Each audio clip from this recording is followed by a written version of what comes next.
अस्सलाम वालेकुम, मैं हूं मरियम नवाज, मेरे साथ है वसीम मलिक। आप देख रहे हैं फ्रॉम कोर्ट रूम नंबर 1।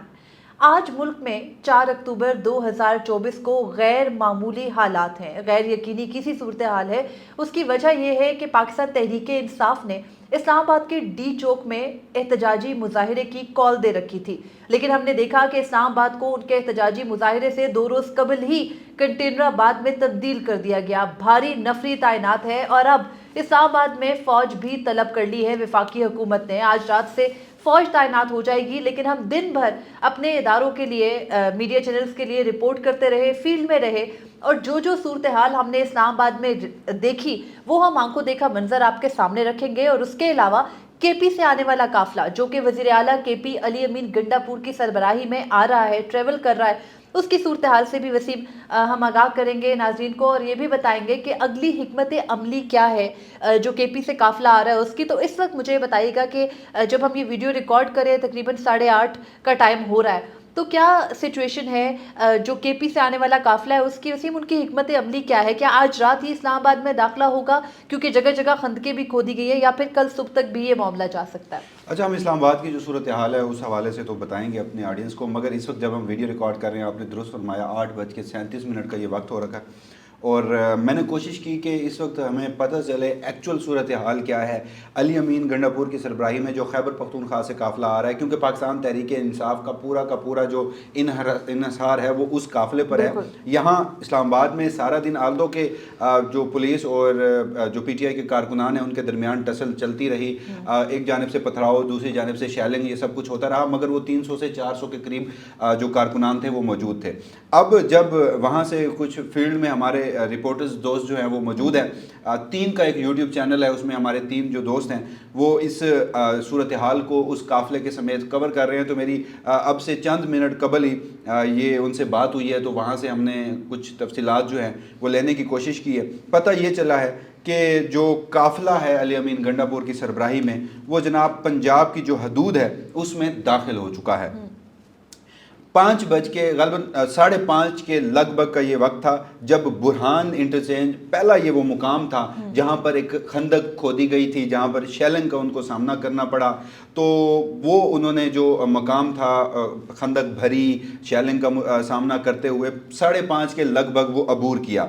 उसके बाद अब इस वक्त जो गालबन 8:30 बजे कटी पहाड़ी एक मुकाम है मोटरवे पे जो गालबन हसन अब्दाल के एरिया में आता है ये मुकाम, और बुरहान जब उन्होंने क्रॉस कर लिया तो इसका मतलब है कि वो पंजाब की हदूद में ऑफिशियली दाखिल हो चुके। ये दूसरी जानिब अगर GT रोड से आते तो वो अटक पुल वाला इलाका था, आपने देखा कि अटक पुल पे भी कितनी कशीदगी सुबह से थी, शेलिंग जारी थी, वहाँ कितनी आवाम थी, तो बड़ी तादाद में लोग तो निकले हैं। वसीम, मैं उसी तरफ आ रहा हूँ। अब कटी पहाड़ी वो मौजूद है हसन अब्दाल, और जब बात की, मैंने पूछा कि लोग कितने हैं, तो उन्होंने बताया कि जो काफ़िला है उसमें पैदल, गाड़ियों पे, हाईएस और कोस्टरें, हैवी मशीनरी, और उसमें फिर अली अमीन गंडापुर का जो एक कंटेनर है वो सब शामिल हैं। तो ये जो डिस्टेंस बनता है ये 3 किलोमीटर पर मुहित है कि जहाँ पर वो काफ़िला ट्रैवल कर रहा है, यानी काफ़िले का जो स्टार्टिंग पॉइंट है और जो टेल है वो 3 किलोमीटर का वहाँ पे डिस्टेंस है।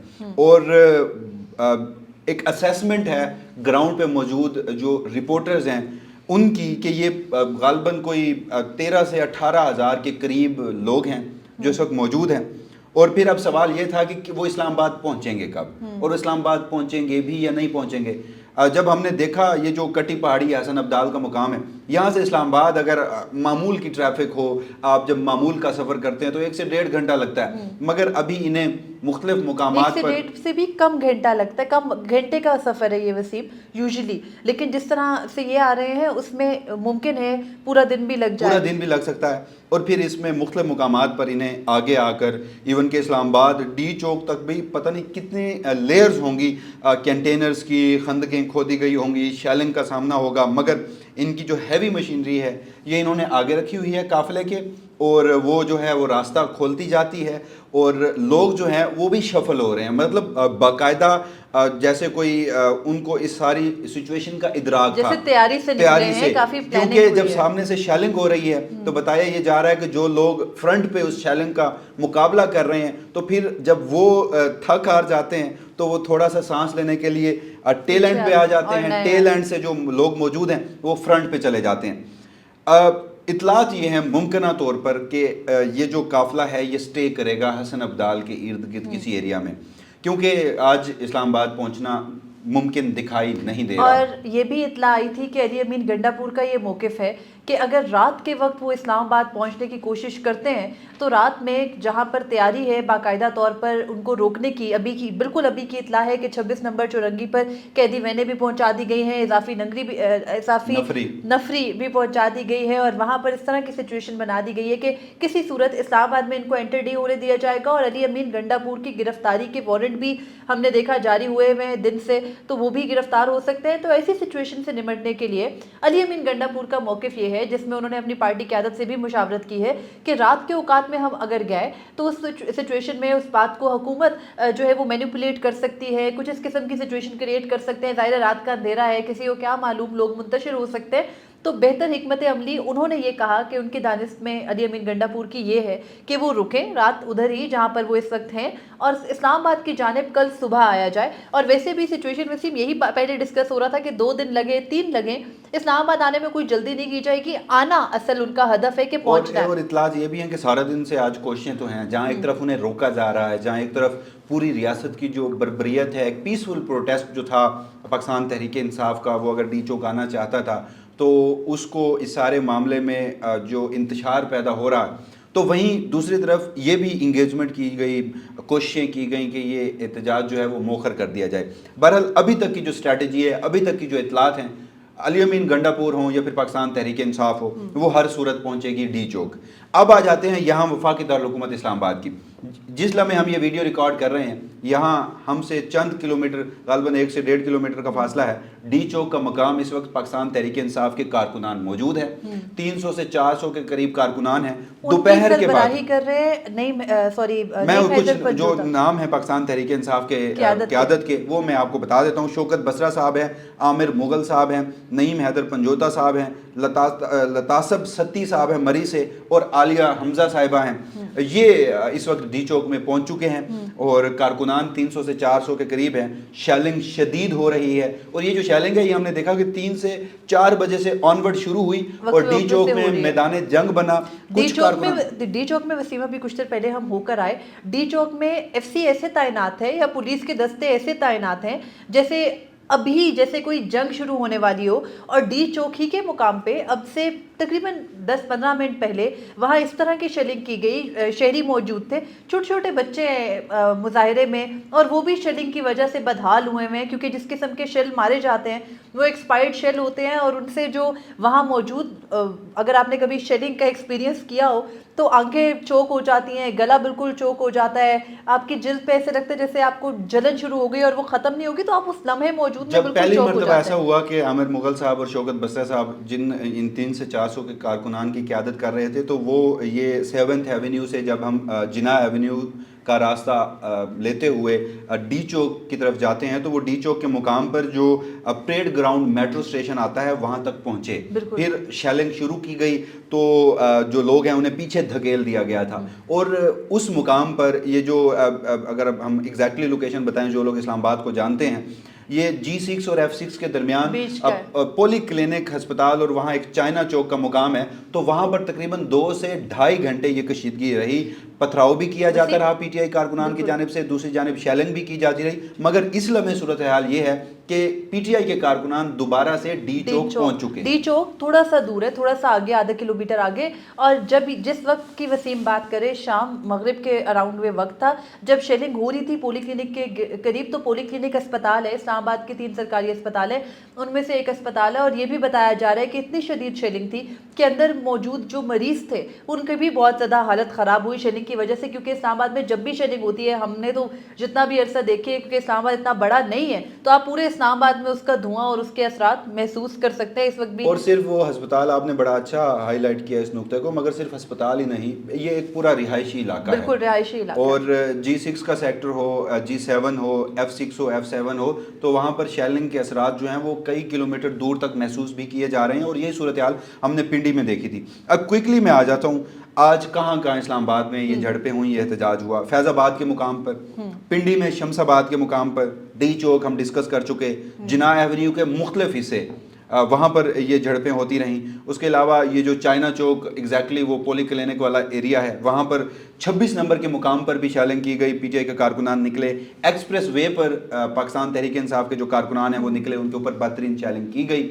जवाबी पाकिस्तान तहरीक इंसाफ के कारकुनान की जानिब से पथराव भी किया गया। इतलात ये हैं जनाब के 70 से 80 लोग जो हैं वो गिरफ्तार हो चुके हैं, और उनके ऊपर जो मुकदमात हैं वो इंसदाद दहशतगर्दी अदालत के दर्ज किए गए हैं। और ये 70 से 80, और इनमें ज़्यादा मेजॉरिटी जो है वो ये डी चौक के इर्द गिर्द के एरिया से वो गिरफ्तार हुए। और सिर्फ एक नुकता मैं आपको आगे बताता चलूँ कि मुख्तलिफ थानों में तो उन्हें रखा गया, मगर यहीं इमरान खान की जो दोनों हमशीरा थी, बहनें थी, अलीमा खान और उज़मा खान साहिबा, उन्हें भी गिरफ्तार किया गया है, और उनके खिलाफ भी अभी तक कोई मुकदमा गालबन इंदराज उनके खिलाफ किया जा रहा है मुकदमे का। उनको वुमेन पुलिस स्टेशन ले जाया गया है, लेकिन उन दोनों खवातीन के जब वो डी चौक पहुंची तो वहाँ हम मौजूद थे एतराफ़ में, वो सामने खड़ी थी साइड पे, वो कोई एहतजाज भी अभी नहीं कर रही थी, लेकिन इस्लामाबाद पुलिस उनको भी जो कैदी वैन है उसमें बिठाकर वुमेन पुलिस स्टेशन ले गई। वो वहाँ उस वक्त मौजूद है। अलीमा खान साहिबा ने जाते हुए भी ये कहा कि उन्हें गिरफ्तारी से कोई डर नहीं है, करना है गिरफ्तार कर लें, हमें गिरफ्तार करें तो मोहसिन नकवी से पूछे। बस हम आगे बढ़ते हैं। इस्लामाबाद में हमने बता दिया किधर किधर एहतजाज हो रहा है। फौज तैनात कर दी, फौज तैनात करने की तरफ ही आ रही हूँ। शाम वजारत दाखिला का नोटिफिकेशन सामने आया है, जिसमें यह बताया गया है कि इस्लामाबाद की हदूद में 5 अक्टूबर यानी रात 12 बजे आज से लेकर 17 अक्टूबर तक पाक फौज तैनात रहेगी सिक्योरिटी पर। और इस तैनाती की जो वजह बताई गई है वो शंघाई ताउन तंजीम का सरबराही इजलास है, जो कि इस्लामाबाद में मुनक्किद होना है। और ये इजलास होना है 14-15-16 की डेट्स में। और इस दौरान मुख्तलिफ जो SCO मुख्तलिफ कंट्रीज़ हैं उनके सरबराहान भी यहाँ पर आने हैं। मुझे ना बिलावल भुट्टो जरदारी का 2022 का मार्च में गालबन जब ये अदम एतमाद आई, उससे कबल आपको याद होगा OIC कॉन्फ्रेंस हुई थी। बिल्कुल, ये मार्च के आखिरी 10 दिनों में से कोई तारीख थी, और बिलावल भुट्टो जरदारी और मरियम नवाज शरीफ साहिबा वो पंजाब से, और बिलावल भुट्टो जरदारी साहब कराची से कंटेनर पर चले थे। महंगाई मुकाओ मार्च किया गया था। तो उस दौरान भी पाकिस्तान तहरीक इंसाफ इल्ज़ाम लगाती थी कि ये OIC कॉन्फ्रेंस को सबूताज करने की कोशिश है। तो बिलावल भुट्टो जरदारी की जानिब से ये एक, मुझे याद है गालबन कोई प्रेस कॉन्फ्रेंस थी या कंटेनर पे खड़े होकर उन्होंने तकरीर करते हुए कहा था, मैं देखता हूँ कि तुम लोग OIC कॉन्फ्रेंस कैसे करवाते हो। तो आज वही सियासी जमातें जो है वो पाकिस्तान तहरीक इंसाफ के ऊपर इल्ज़ाम लगा रही हैं कि ये SCO कॉन्फ्रेंस को सबूताज करने की कोशिश है। आल दो कि आज मलाइशियन वज़ीर आज़म जो है मुअज़्ज़ज़ मेहमान जो आज यहाँ पर वफाक़ी दौर इस्लामाबाद में मौजूद थे, वो अपना दौरा मुकम्मल करके वापस रवाना हो चुके हैं। 2 खबरें मजीद चलें। फ़ौज तैनात हो चुकी, आइन का आर्टिकल 245 वो इस्तेमाल किया गया। मोहसिन नकवी साहब जो हैं आज उन्होंने फ़िज़ाई दौरा भी किया, बड़े वो एक्टिव भी नज़र आ रहे हैं। और उसके साथ एक और ख़बर भी है कि गवर्नर KPK को भी वज़ीर आज़म ने तलब कर लिया इस्लामाबाद में। बिल्कुल, और एक और ख़बर भी है कि वज़ीर आज़म शायद लाहौर रवाना हो गए हैं इस्लामाबाद से, कंसिडरिंग द सिचुएशन। लेकिन अब इस पूरी सूरत हाल में मोहसिन नकवी साहब पूरा दिन बड़ा एक्टिव रहे। सुबह सुबह उठे, डी चौक पहुँचे, डी चौक पहुँच के उन्होंने वहाँ जो मौजूद पुलिस थी उससे नारे भी लगवाए ताकि उनके जोश और वलवले में इजाफा किया जा सके। उसके बाद उन्होंने हेलीकॉप्टर से फ़िज़ाई दौरा किया, मुख्तलिफ इलाकों को देख कर आए खुद। जहाँ जहाँ उन्होंने रुकावटें लगा रखी हैं देखा भाई रुकावटें मौजूद हैं या नहीं। उसके बाद शाम आके उन्होंने दोबारा से वजारत दाखिला में एक इजलास की सरबराही की। और कुछ इतलात ये भी हैं अभी कि वो इस वक्त एक ख़ास मुलाकात के लिए भी चले गए हैं। तो अब वो ख़ास मुलाकात तो खैर उनकी रोज़ ही होती होगी, रोज़ाना की। अगर शाम में जैसे दोस्त आपस में बैठते हैं तो वो भी रोज़ ही बैठते होंगे। और ये मुस्लिम लीग नून के आज मैं मुख्तलिफ रहनुमाओं की ट्वीट्स देख रहा था, मुझे बड़ा ही अफसोस हुआ कि एक सियासी जमात है और उसमें कुछ पैराशूटर्स मोहसिन नकवी जैसे वारिद होते हैं, और फिर वो सियासी जमात जो है वो जो फ़ौजी इस्टेब्लिशमेंट के आगे पैराशूटर्स होते हैं वो उनकी भी चापलूसी कर रही होती है एक सियासी जमात। तो मुस्लिम लीग नून के रहनुमा आज मोहसिन नकवी को एक मसीहा के तौर पर पेश कर रहे हैं कि वो हम देखते हैं कि PTI के लोग कैसे आएंगे। वसीम, हम एक एंड पे, बिल्कुल आप ठीक बात कर रहे हैं, हम एंड पे सिर्फ एक बार डिस्कस कर लेते हैं। नवाज शरीफ की बनाई गई मोटरवे है, اس کو جگہ جگہ سے خندق کی طرح آج کھود دیا پی ٹی آئی کی وجہ سے. اور پی ٹی آئی کے کارکنان نواز شریف کی جو کہا جاتا ہے نواز شریف نے موٹر وے بنائی ہے تو اس موٹر وے کو بھر رہے ہیں, اس کو دوبارہ بنا رہے ہیں. ایک طرف آئرنی ہے, دوسری طرف خوف ہے, احتجاج ہے. یہ سچویشن مجھے لگتا ہے پی ٹی آئی کا شاید احتجاج اتنا کامیاب نہ ہوتا, لیکن جو حکومت نے کیا اس سے یہ کامیابی ظاہر ہے. وہ اگر گھروں میں بیٹھے تھے تب بھی لوگ اسے نہ کہتے ہیں کہ جی آئینی ترمیم, اور آپ دیکھیے گا 25 اکتوبر سے پہلے ہر صورت ہوگی. کیوں ہوگی؟ وہ جو فلاں شخص ہے نا وہ چاہتا ہے آئینی ترمیم. حضور ممکنہ صورتحال کیا, اگر آئینی ترمیم ہونی ہوتی اٹیمپٹ کی جائے گی, اس کے اوپر بھی ہم آئیں گے کہ مشکل صورتحال ہے, کیا صورتحال بنتی ہے, مگر اس طرح فرسٹریشن کا اظہار نہ ہوتا. آج ہم دیکھ رہے ہیں وہ جنہیں میں ڈاکیے کا لفظ دیتا ہوں نا, وہ روز نا بڑے کانفیڈنٹ ہوتے ہیں, دھمکا رہے ہوتے ہیں, آج وہ بھی فرسٹریٹڈ ہیں. آج ان کی ٹویٹس میں بھی نا ایک ڈر اور خوف کا ایلیمنٹ جو ہے وہ ہمیں نظر آ رہا ہے. ابھی تک کے لیے مجھے اور وسیم ملک کو اجازت دیجیے. اپنا فیڈ بیک ضرور دیجیے.